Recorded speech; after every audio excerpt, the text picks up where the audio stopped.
समय ठहरा हुआ था। सती का शरीर दक्ष के यज्ञ में जल रहा था।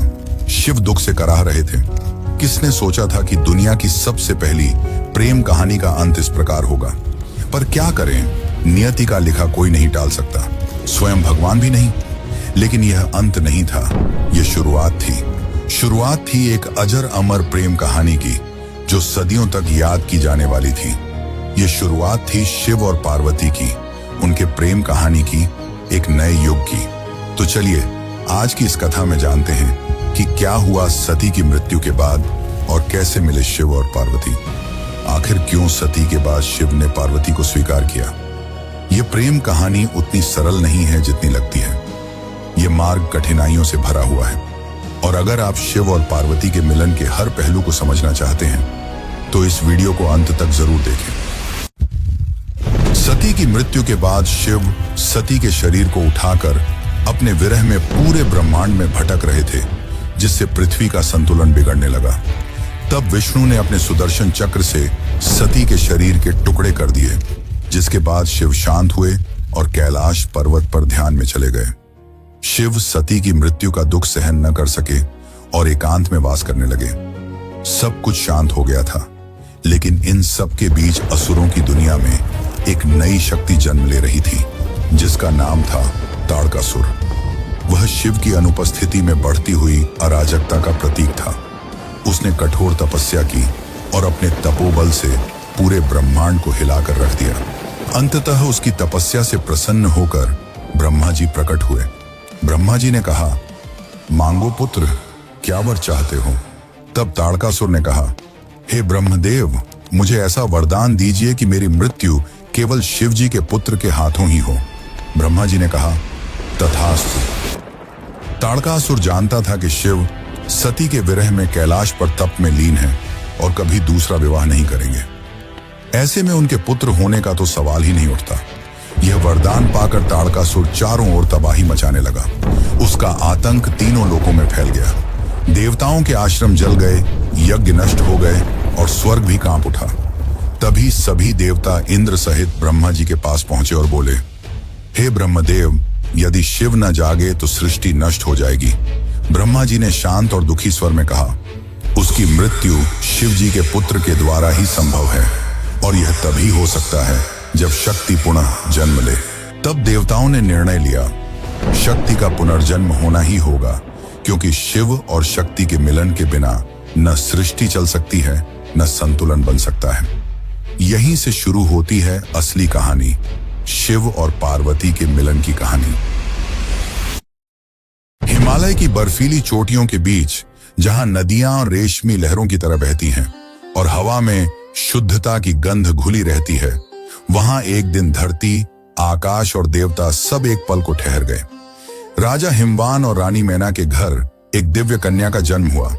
जब कन्या ने पहली बार आंखें खोली तो पूरा महल दिव्य आभा से भर गया। उनकी मुस्कान में करुणा थी और उनकी आंखों में अनंत ब्रह्मांड की गहराई, मानो स्वयं शक्ति स्वरूप हो। उस कन्या का नाम रखा गया पार्वती। समय के साथ वह कन्या बड़ी होने लगी। उसे बचपन से ही प्रकृति से गहरा लगाव था, फूलों से, जल से, पशु पक्षियों से और उस नीलकंठ देव से, जिनकी कहानियां अक्सर साधु संत गुनगुनाते थे। महादेव का वर्णन करता तब छोटी पार्वती की आंखें चमक उठती। उन्हें न जाने क्यों शिव की हर बात पर अपनापन महसूस होता था, जैसे आत्मा किसी अधूरे गीत को याद कर रही हो। वह घंटों तक हिमालय की गुफाओं में जाकर ध्यान मग्न हो जाती। कभी मिट्टी से शिवलिंग बनाती तो कभी फूलों से उनका श्रृंगार करती। उनके हृदय में बिना किसी सिखाए शिव के प्रति एक अटूट भक्ति जाग चुकी थी। जब पार्वती केवल 4 वर्ष की थी, तब महान नारद मुनि उनके परिवार से मिलने आए। अपनी प्यारी बेटी का भविष्य जानने के लिए उत्सुक हिमावन ने नारद मुनि से पार्वती की हथेली पढ़ने और यह बताने का अनुरोध किया कि नियति ने उसके लिए क्या रखा है। नारद ने जो खुलासा किया वह विस्मयकारी और परेशान करने वाला दोनों था। उन्होंने भविष्यवाणी की थी कि पार्वती एक आदर्श महिला बनेंगी, लोगों द्वारा पूजी जाएंगी तथा अनुग्रह और सद्गुण के प्रतीक के रूप में पूजी जाएंगी। हालांकि एक अशुभ भविष्यवाणी थी जिसने हिमावन को बहुत परेशान कर दिया। पार्वती का भावी पति कोई ऐसा व्यक्ति होगा जो परित्यक्त स्थानों पर रहता होगा, अजीब आभूषणों और चिथड़ों में लिपटा होगा।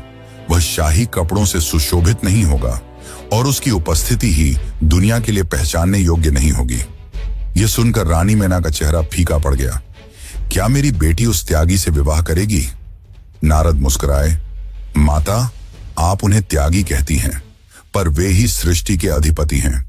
यह मिलन केवल विवाह नहीं होगा, यह ब्रह्मांड के संतुलन का पुनर्जन्म होगा। उस दिन से पार्वती के जीवन का लक्ष्य स्पष्ट हो गया। वह जानती थीं कि उनका जन्म ही शिव को पाने के लिए हुआ है। न बाल्यावस्था की इच्छाएं, न राजसी सुख, बस एक संकल्प था उनके मन में कि वह उस एक आत्मा को फिर से पाएंगी जिससे उनका संबंध जन्मों से जुड़ा है। समय बीतता गया और छोटी पार्वती अब युवावस्था में प्रवेश कर चुकी थी। उनके चेहरे पर वही शांत आभा थी जो सती के समय थी, वही निश्चल दृष्टि, वही करुणा और वही अनकहा विरह। बचपन से ही उन्होंने अपने हृदय में शिव को महसूस किया था, पर अब वह भावना एक दृढ़ संकल्प बन चुकी थी। जब उन्होंने नारद मुनि की भविष्यवाणी सुनी कि उनका भाग्य स्वयं महादेव से जुड़ा है, तो उन्होंने तय कर लिया कि यदि उनका जीवन किसी उद्देश्य के लिए बना है तो वह केवल शिव की प्राप्ति है। एक दिन पार्वती ने अपने पिता हिमवान से कहा, पिताश्री, मुझे अब राजमहल में नहीं रहना, मुझे उस मार्ग पर चलना है जहां से मैं अपने प्रभु को पा सकूं। हिमवान ने आश्चर्य से पूछा, बेटी, क्या तू उस मार्ग की कठिनाइयों को जानती है? वह मार्ग फूलों से नहीं, अग्नि से भरा है। पार्वती मुस्कुराई और बोली, पिताश्री, प्रेम जब सच्चा हो तो अग्नि भी दीपक बन जाती। और इसी दृढ़ निश्चय के साथ पार्वती ने अपना महल, वैभव और परिवार सब कुछ त्याग दिया।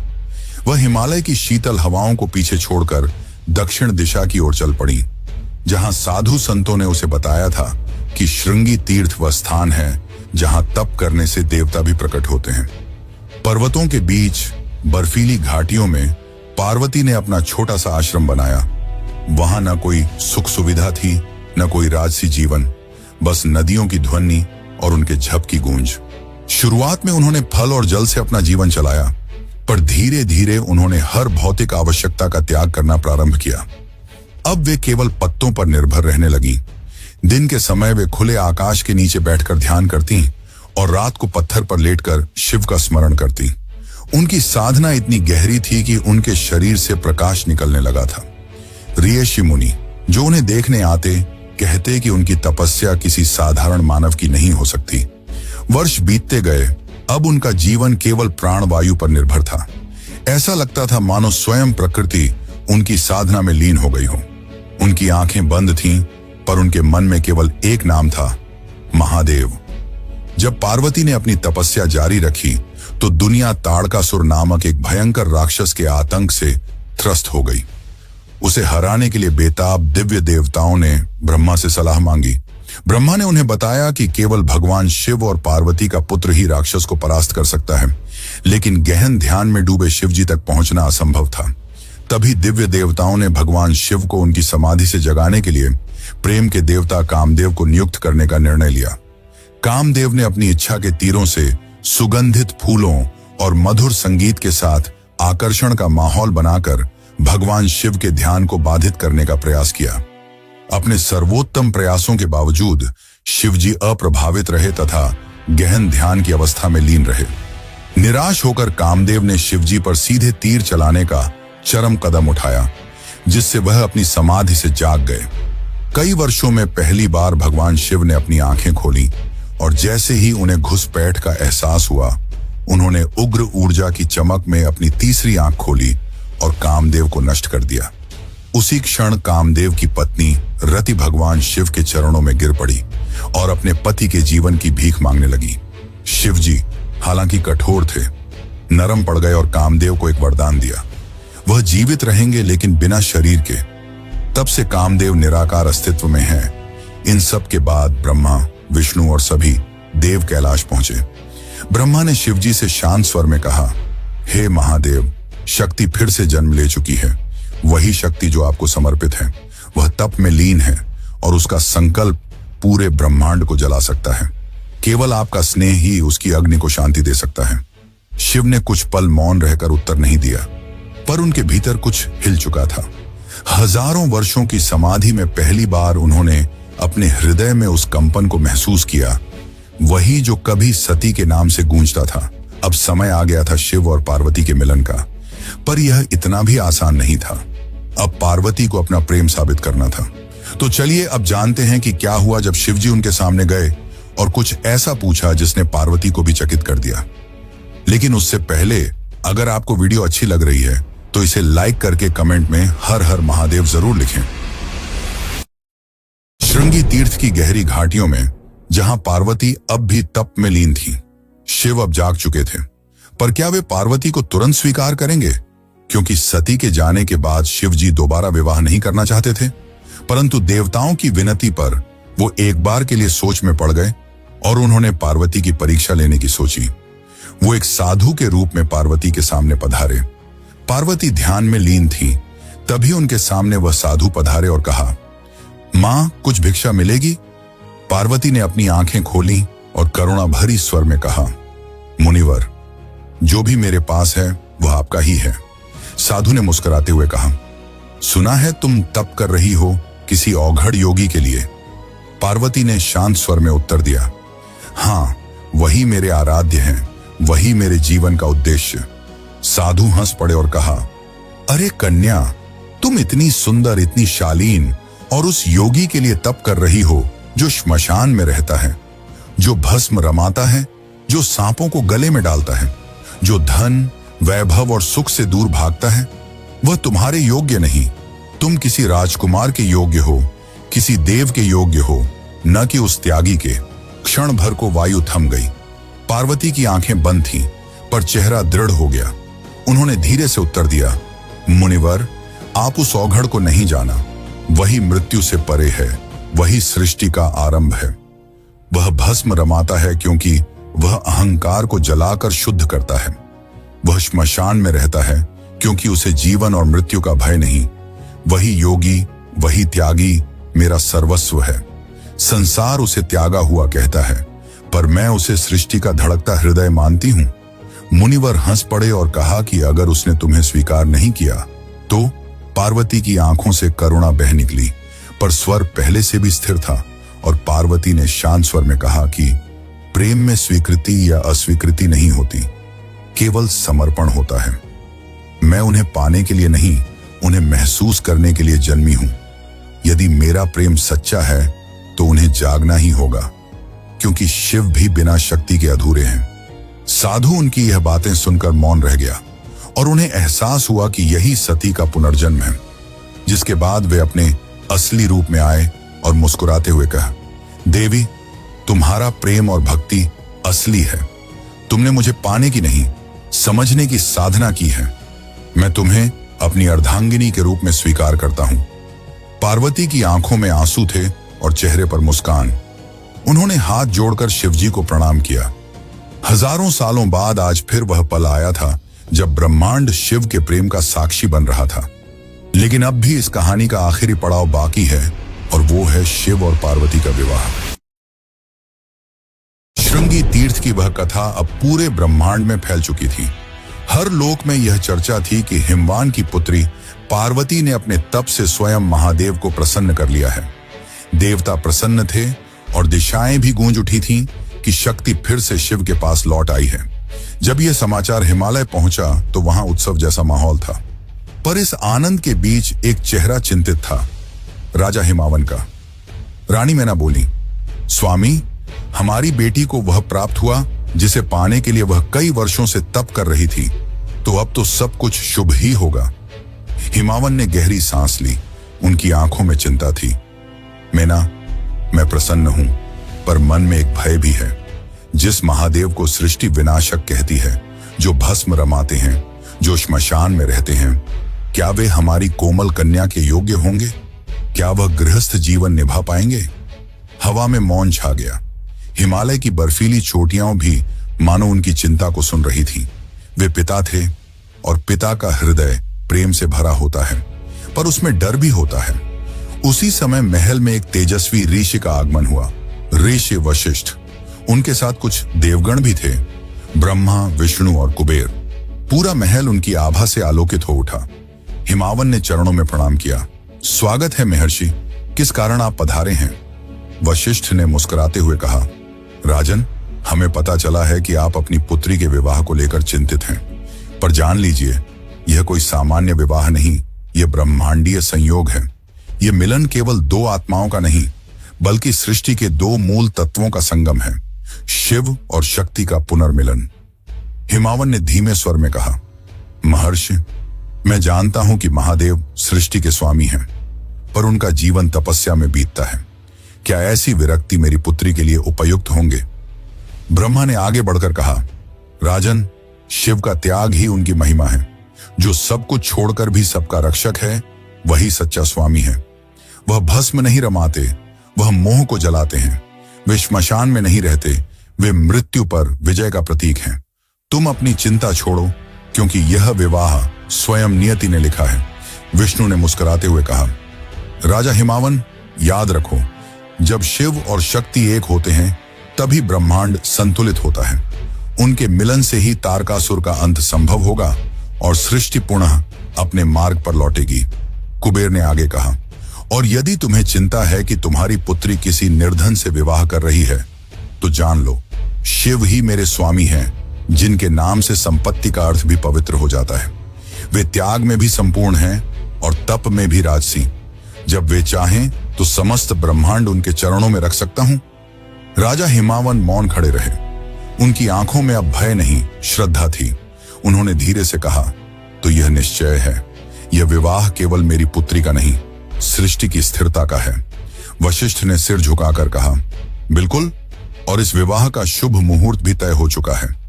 जिस दिन रोहिणी नक्षत्र और बुध एक साथ मिलेंगे, उसी दिन यह ब्रह्मांडीय युगल एक होगा। उस दिन को देवता भी पावन मानेंगे और वही दिन महाविवाह के रूप में सृष्टि में अंकित रहेगा। अब चालू होने वाला है शिव और पार्वती का विवाह, पर उससे पहले शिव जी अपनी बारात लेकर आएंगे और उनकी बारात को देखकर जो हुआ, उसे जानकर आप भी चौंक जाएंगे। तो चलिए अब जानते हैं आगे की कथा। लेकिन उससे पहले, अगर आपको वीडियो अच्छी लग रही है तो इसे अपने मित्रों और रिश्तेदारों को भी जरूर शेयर करें।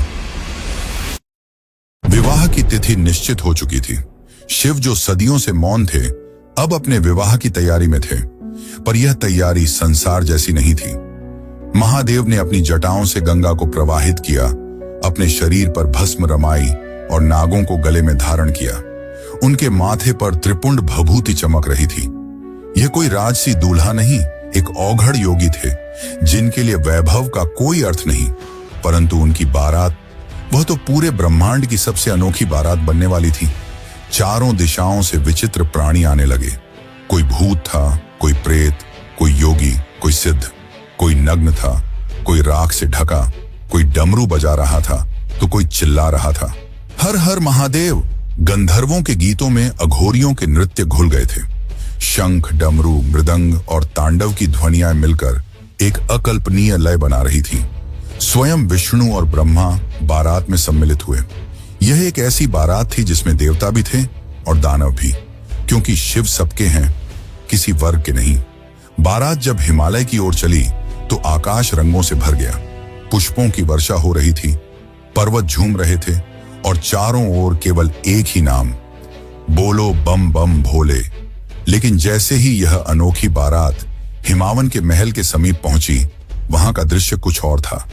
महल में मंगल गीत गूंज रहे थे, स्त्रियां आरती की थाल सजाए खड़ी थीं, पर जब उन्होंने शिव की बारात देखी, उनके चेहरों से रंग उड़ गए। भस्म रमाए भूत, कंकालों की माला पहने प्रेत और विचित्र रूपों वाले योगी, यह दृश्य भयावह था। मैना देवी का चेहरा पीला पड़ गया। उन्होंने घबराकर कहा, स्वामी हिमावन, यह कैसी बारात है? क्या यही वह वर है जिसके लिए हमारी पुत्री ने तप किया? रानी मैना की आंखों में भय था। उन्हें लगा यह कोई विवाह नहीं, कोई प्रलय आने वाला है। वह कांपते स्वर में बोली, मैं अपनी बेटी को ऐसे वर के हाथों नहीं सौंप सकती। ये तो देव नहीं, मृत्यु का रूप है। पार्वती शांत थी, उनके चेहरे पर एक गहरी मुस्कान थी। वे आगे बढ़ी और अपनी मां के हाथ पकड़ते हुए बोली, माता, आप उन्हें उनके रूप से मत आंकिए। भस्म उनकी साधना है, श्मशान उनका ध्यान स्थल। वह किसी को डराने नहीं आए, वह स्वयं मृत्यु को भी जीवन देना जानते हैं। यही मेरे प्रभु हैं, सरल परंतु अनंत। उनकी वाणी में ऐसी शांति थी कि मेना के मन का भय पिघलने लगा। तभी पार्वती ने धीरे से कैलाश की दिशा में देखा और विनम्रता से कहा, प्रभु, आपकी बारात तो दिव्यता से भरी है, परंतु मेरी माता का हृदय भय से कांप रहा है। क्या आप अपने उस रूप में आ सकते हैं जिसे संसार देख सके? शिव ने मुस्कुराकर अपनी आंखें बंद की। एक पल के मौन के बाद जब उन्होंने उन्हें खोला तो समूचा वातावरण बदल गया। राख झरने लगी, नाग झुक गए और भूत प्रेतों का हाहाकार एक मधुर स्वर में बदल गया। अब वहां खड़े थे सुंदर मूर्ति महादेव, गले में पुष्पमालाएं, माथे पर चंद्र की कोमल ज्योति, तन पर रेशमी वस्त्र और मुस्कान में शांति का सागर। उनके दिव्य रूप को देखकर सब लोग विस्मित रह गए। रानी मैना की आंखों में आंसू थे, भय के नहीं, श्रद्धा के। उन्होंने हाथ जोड़ लिए। प्रभु, अब मैं समझी, यही ब्रह्मांड के स्वामी हैं, यही मेरी पुत्री के योग्य हैं। शिव ने स्नेह भरी दृष्टि से पार्वती की ओर देखा और कहा, देवी, तुम्हारे प्रेम ने मेरे अघोर को भी सुंदर बना दिया। देवगण, सिद्ध, योगी, गंधर्व सब एक साथ एक ही स्थान पर एकत्र हुए। स्वर्ग, पृथ्वी और पाताल तीनों लोक उस क्षण एक हो गए थे। कोई शत्रु नहीं, कोई भय नहीं। राजा हिमावन ने विशाल सभा सजवाई थी। सुवर्ण कलशों में गंगा जल भरा गया। वेदों के मंत्रों की ध्वनि पूरे वातावरण में गूंज रही थी। स्वयं ब्रह्मा ने आचार्य बनकर विवाह का विधान आरंभ किया। उनका स्वर गंभीर परंतु मधुर था। ओम पार्वत्यै शिवाय नमः। विष्णु ने आगे बढ़कर कन्यादान किया। यह कोई साधारण क्षण नहीं था। स्वयं सृष्टि का पालक अपनी ही ऊर्जा का दान कर रहा था सृष्टि के संहारक को, ताकि सृजन, पालन और संहार का संतुलन फिर से स्थिर हो सके। विष्णु ने कहा, हे प्रभु, आज मैं आपको वह प्रदान करता हूं जो इस ब्रह्मांड की आत्मा है। पार्वती केवल मेरी बहन नहीं, बल्कि वह शक्ति है जिसके बिना सृष्टि अधूरी है। उन्हें स्नेह दो, क्योंकि यही प्रेम ब्रह्मांड को जीवित रखता है। शिव ने दोनों हाथ जोड़कर उत्तर दिया, नारायण, मैं वचन देता हूं कि जिस शक्ति ने मुझे जागृत किया उसे मैं अपने अस्तित्व का आधा भाग बनाऊंगा। ब्रह्मा ने अंतिम मंत्रोच्चारण किया और उसी के साथ यह भव्य विवाह संपन्न हुआ। जैसे ही विवाह संपन्न हुआ, सभी भूत, प्रेत, देवता, ऋषि, राक्षस सबने एक साथ जय घोष किया, हर हर महादेव। उस क्षण ब्रह्मांड स्थिर हो गया। समय मानो एक पल के लिए रुक गया था, क्योंकि शिव और शक्ति अब एक थे। इस एकत्व ने सृष्टि को नया संतुलन दिया। वही ऊर्जा जो पहले विरह में विकृत हो रही थी, अब प्रेम में परिवर्तित हो गई थी। देवताओं ने ब्रह्मा से पूछा, प्रभु, अब क्या होगा? ब्रह्मा मुस्कुराए, अब ब्रह्मांड फिर से अपना मार्ग पाएगा। इस दिव्य मिलन से जो शक्ति उत्पन्न होगी, वही एक दिन तारकासुर का अंत करेगी। वही बालक जो इन दोनों की ऊर्जा से जन्मेगा, देवताओं का रक्षक बनेगा, कार्तिकेय। लेकिन यह अंत नहीं था। शिव और पार्वती के विवाह के बाद दोनों शांति और प्रेम से थी और प्रेम कैलाश में वास करने लगे। पर अब भी पार्वती के मन में कुछ ऐसे प्रश्न थे जिनके उत्तर वह जानना चाहती थी। उस समय पार्वती ने जो शिव से पूछा, वह प्रश्न केवल प्रश्न नहीं थे, बल्कि आज के समय के लिए बताई गई बातें थीं। तो चलिए अब जानते हैं शिव और पार्वती के बीच हुए उन संवादों को, जिन्हें हर हिंदू को जरूर जानना चाहिए। शिव और पार्वती का दिव्य विवाह संपन्न हो चुका था। हिमालय के शिखर अब मौन थे, मानो स्वयं प्रकृति ध्यान में चली गई हो।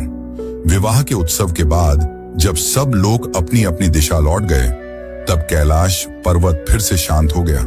वही श्वेत बर्फ, वही ठंडी हवाएं, पर अब उसमें एक नई आभा थी, क्योंकि अब उस पर्वत पर विराजमान थे शिव और शक्ति एक साथ, सृष्टि के दो शाश्वत पक्ष जो अब एक दूसरे में विलीन हो चुके थे। रात्रि का समय था। चंद्रमा अपनी कोमल रोशनी से कैलाश की चोटियों को नहला रहा था। पार्वती शिव के समीप बैठी थी। कुछ क्षण मौन रहा, वह मौन जो शब्दों से भी गहरा था। फिर पार्वती ने धीरे से पूछा, प्रभु, यह सब जो हुआ, मेरा जन्म, मेरी तपस्या, हमारा मिलन, क्या यह सब नियति थी या आपने ही इसे रचा? शिव मुस्कुराए। उनकी आंखों में वह करुणा थी जो केवल सृष्टिकर्ता में होती है। उन्होंने कहा, देवी, सृष्टि में कुछ भी आकस्मिक नहीं होता। जो बीज ब्रह्मांड में बोया जाता है वह समय आने पर फलता ही है। सती का देह त्याग, तुम्हारा पुनर्जन्म, तुम्हारी तपस्या, यह सब पूर्व नियोजित था। ये मेरी नहीं, हमारी लीला थी। क्योंकि शक्ति के बिना शिव निस्तेज हैं और शिव के बिना शक्ति दिशाहीन। पार्वती ने विस्मय से देखा, तो क्या यह सब ब्रह्मांड की योजना थी? शिव बोले, हाँ, क्योंकि सृष्टि का चक्र तभी चलता है जब प्रेम और ज्ञान साथ हो। तुम प्रेम की ज्योति हो और मैं ज्ञान का शून्य। जब प्रेम ज्ञान से मिलता है तभी सृष्टि उत्पन्न होती है। यही रहस्य ब्रह्मांड का हृदय है। वह उठे और आकाश की ओर देखते हुए बोले, देखो देवी, ये तारे, ये ग्रह, ये तत्व सब एक ही ऊर्जा से बने हैं जो शक्ति है, पर उन्हें संचालित करने वाला जो मौन है वह शिव है। दोनों के बिना कोई अस्तित्व नहीं। जो इसे समझ लेता है वही मुक्त होता है। पार्वती ने विनम्रता से कहा, प्रभु, तो क्या यही कारण है कि आप मृत्यु में निवास करते हैं और मैं जीवन में? शिव ने धीरे से मुस्कुराते हुए उत्तर दिया, हाँ, क्योंकि मृत्यु और जीवन दो नहीं है, एक ही सत्य के दो रूप हैं। एक अंत का अनुभव करता है, दूसरा आरंभ का। और जब यह समझ आ जाती है कि दोनों एक ही हैं, तभी मोक्ष होता है। शिव ने पार्वती की ओर देखा और कहा, देवी, यही ज्ञान एक दिन मनुष्यों को मिलेगा। जब मन की लहरें शांत होंगी तब आत्मा यह सत्य देखेगी कि बाहर कुछ नहीं, सब भीतर ही है। यही विज्ञान भैरव तंत्र का बीज है जो एक दिन संसार को बताएगा कि ध्यान, प्रेम और शून्यता सब एक ही द्वार की ओर ले जाते हैं। पार्वती की आंखों में आंसू थे, पर वे आंसू आनंद के थे। उन्होंने कहा, प्रभु, मैं चाहती हूं कि यह ज्ञान केवल देवताओं तक सीमित न रहे, यह हर जीव तक पहुंचे, ताकि मनुष्य जान सके कि प्रेम ही परम सत्य है। शिव ने उत्तर दिया, और वही होगा देवी। मैं यह ज्ञान तुम्हारे माध्यम से प्रकट करूंगा।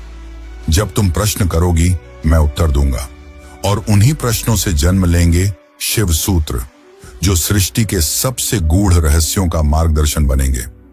उस रात शिव और पार्वती के बीच का संवाद केवल दो आत्माओं के बीच नहीं था, वह संवाद था ब्रह्मांड और उसकी चेतना के बीच। वह रात्रि कभी समाप्त नहीं हुई, क्योंकि उसके शब्द आज भी गूंजते हैं, मंदिरों के घंटों में, ऋषियों की ध्यानस्थता में, और हर उस हृदय में जो सच्चे प्रेम और ज्ञान की खोज में है। और तभी आकाश में एक आहट हुई। मंद स्वर में वही मंत्र गूंजा जो ब्रह्मांड का शाश्वत सत्य है, शिवोहम शक्ति रश्मि।